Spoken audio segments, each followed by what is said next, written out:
हरे कृष्णा कृष्णा कृष्णा हरे हरे, हरे राम राम राम हरे हरे।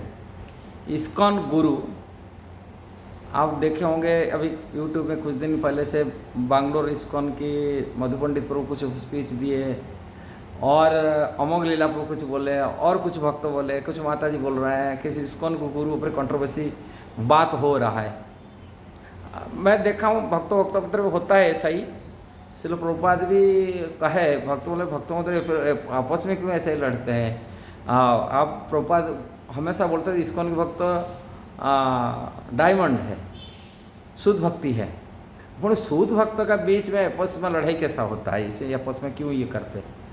श्रील प्रभुपाद इस जो समाधान की एक बात बताए, पहले डायमंड जो होता है, जैसे डायमंड अशुद्ध अवस्था में रहता है, माने खान में रहता है, वो खान में रहने का टाइम जो डायमंड आता है वो उसका चमकीला गुण नहीं होता है। वो है तो डायमंड, किंतु उसके अंदर कचरा रहता है, कुछ कलमस रहता है, जिसके कारण से वो गंदी कारण से वो चमकीला पड़ता नहीं। किंतु वही डायमंड जब रगड़ा जाता है, वो रगड़ने से उसका गंदगी हट जाता है, वो चमकीला चीज़ बाहर प्रकाश निकाल जाता है, बाहर देखना मिलता है, ये डायमंड जैसा लगता है, पूरा चमकीला होता है। ऐसे ये भक्त लोग को डायमंड है, शुद्ध भक्ति का मार्ग पर है, शुद्ध भक्ति कर रहे हैं, और उसी रास्ता में जो करा जाता है वो डायमंड जैसा ही जैसे चमकीला, इसे आपस में जब लड़ते हैं तभी उनका चमकीलापन अपने आप आ जाएगा। प्रभुपाद कहा करते ये एक समय आएगा, ये शुद्ध भक्ति का मार्ग को चमकीला दिखा जाएगा, ये शुद्ध भक्ति क्या होता है। आपका वास्तविक श्रील प्रभुपाद भगवान श्री चैतन्य महाप्रभु का जो शिक्षा और संदेश उन्होंने दिया, चैतन्य महाप्रभु का सर्वसार भक्ति का सर्वोत्कृष्ट सर्वोत्तम शिक्षा दिया, वो शुद्ध भक्ति का मार्ग भगवान चैतन्य महाप्रभु का निर्धारित मार्ग है। और राधा कृष्ण की भक्ति का, शुद्ध भक्ति का, गोलोक का जो प्रेम है, गोलोक वृंदावन की जो भक्ति है वो दिया। किंतु यहाँ इस्कॉन के जो गुरु के अंदर में बात चल रहा है, प्रभुपाद के मिशन में प्रभुपाद गुरु की प्रतिनिधि रूप में कैसा है। वास्तविक इस्कॉन तो गुरु हिसाब से देखा जाए तो प्रभुपाद की शिक्षा आज भी सब बलवत्त है, सब सर्वोत्कृष्ट है। ये कभी इस्कॉन में प्रभुपाद जी का जो पदवी है, उनका आसन है, वो घटेगा नहीं किसी समय किसी काल में। जब तक इस्कॉन है तब तक यह आसन बनी रहेगा प्रभुपाद के उच्च आसन का। प्रभुपाद ये संस्था का संस्थापक आचार्य है, और उनका शिक्षा, उनका निर्देश, उनका नियम कानून जो कुछ है इस्कॉन में श्रील प्रभुपाद है। जो भी इस्कॉन में आज गुरु हम देख रहे हैं, वो गुरु भी अपना मत दे नहीं सकता। यदि अपनी मत देता है, अपने हिसाब से चलता है, वो गुरु को गुरु हिसाब से निकाल दिया जाता है। इस्कॉन में गुरु हो नहीं सकता, रखा नहीं जा सकता।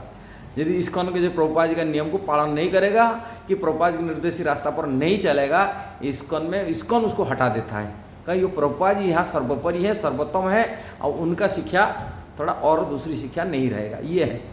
और दूसरी जो इस्कॉन में दीक्षा की समस्या बोलते, दीक्षा गुरु का ये करे, इस बारे में प्रभुपाद क्या बोले। प्रभुपाद कई बार बोलते अपने ऑडियो में, लेक्चर में है, सुने होंगे, कभी देखे होंगे। प्रभुपाद हमेशा बोलते गुरु भी कोई भी बन सकता है। प्रभुपाद बोलते कोई भी गुरु बन सकता है। कौन गुरु बन सकता है? यदि वो अपनी गुरु का आदेश को कड़ाई से पालन करता है। दूसरी चीज, गुरु वैष्णव होना चाहिए, वैष्णव परंपरा में होना चाहिए, और वो शास्त्र का नियम को निर्देशित रास्ता पर चलता है, अपना गुरु का आदेश को ठीक से पालन करता है, और जो वैष्णव विधि विधान को नियम को पालन करता है। श्रील रूप गोस्वामी शिक्षा जैसे रूप गोस्वामी 6 वेगु दमन करने गुरु, वही गुरु हो सकता है जो संसार को शिष्य बना सकता है। कौन हो सकता है? जो 6 वेगु को दमन कर सकता है। श्रील प्रभुपाद यही सिखाया था। ये जो 6 वेगु गुरु मतलब उन्होंने अपना जो 6 वेग है, वाच वेगम, मनसा क्रोध वेगम, जिह्वा वेगम, उदर उपस्थ वेगम, ये 6 वेग। वाच वाणी की वेग है, मन की वेग है, क्रोध की वेग है, जिह्वा का वेग है, उदर उपस्थ जनेन्द्रिय वेग। ये 6 वेग ये संयत कर लिया, संयमित हो गया, वो दुनिया में सभी को शिष्य बन सकता है, गुरु बन सकता है। प्रभुपाद यही शिक्षा, टीचिंग यही शिक्षा, इस्कॉन में यही चलता है। अब प्रभुपाद यही शिक्षा, अब वो ये जो चीज़ नियम को पालन करता है, वो वैष्णव गुरु होने का लायक हो जाता है। उसमें कोई बड़ी बात नहीं। प्रभुपाद बोला कोई बड़ी बात नहीं, ये तो सभी कोई भी गुरु बन सकता है, ये नियम को पालन करेगा, आओ गुरु बन जाएगा। और यही बात है। भगवान चैतन्य महाप्रभु भी गुरु के बारे में बताए कि रखे, गुरु वही है जो कृष्ण भक्त है, वैष्णव है, वो गुरु है। वैष्णव ने जो तत्ववेता, जो कृष्ण तत्ववेता वही गुरु है।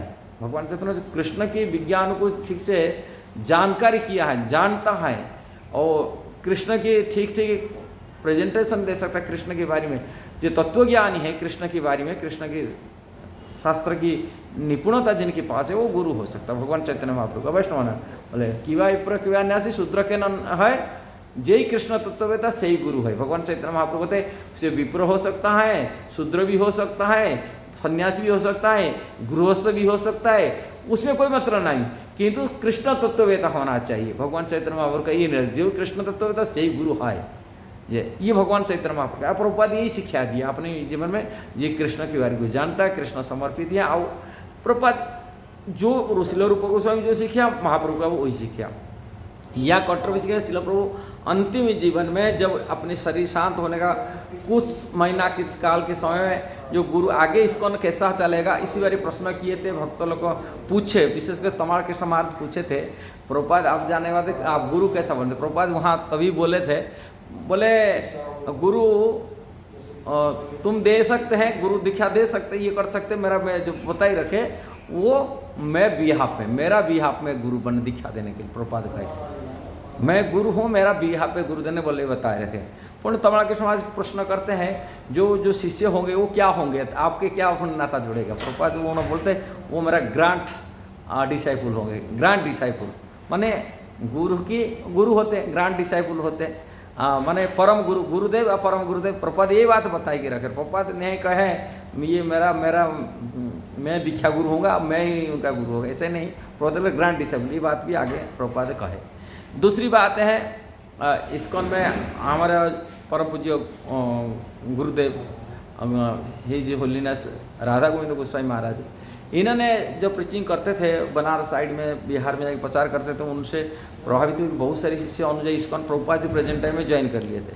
अंतिम से जब प्रभुपाद जब यहाँ वृंदावन रहते थे, लास्ट टाइम अपनी शरीर शांत होने का है प्रभुपाद को लेके गए। कुछ शिष्य जो आ गए थे ऑलरेडी ज्वाइन कर लिए थे इस्कॉन में, जैसे हमारे हिज होलीनेस राधा रमण महाराज हैं, तमाल कृष्ण प्रभु बॉम्बे में रहते हैं, भावदास प्रभु बिहार में रहते हैं, भजेंद्र कुमार प्रभु, ऐसे ही 5 भक्तों को फास्ट लेके ये दीक्षा प्रभुपाद के समय ये ज्वाइन किए थे और प्रभुपाद जी से दीक्षा लेने के लिए चाहते थे।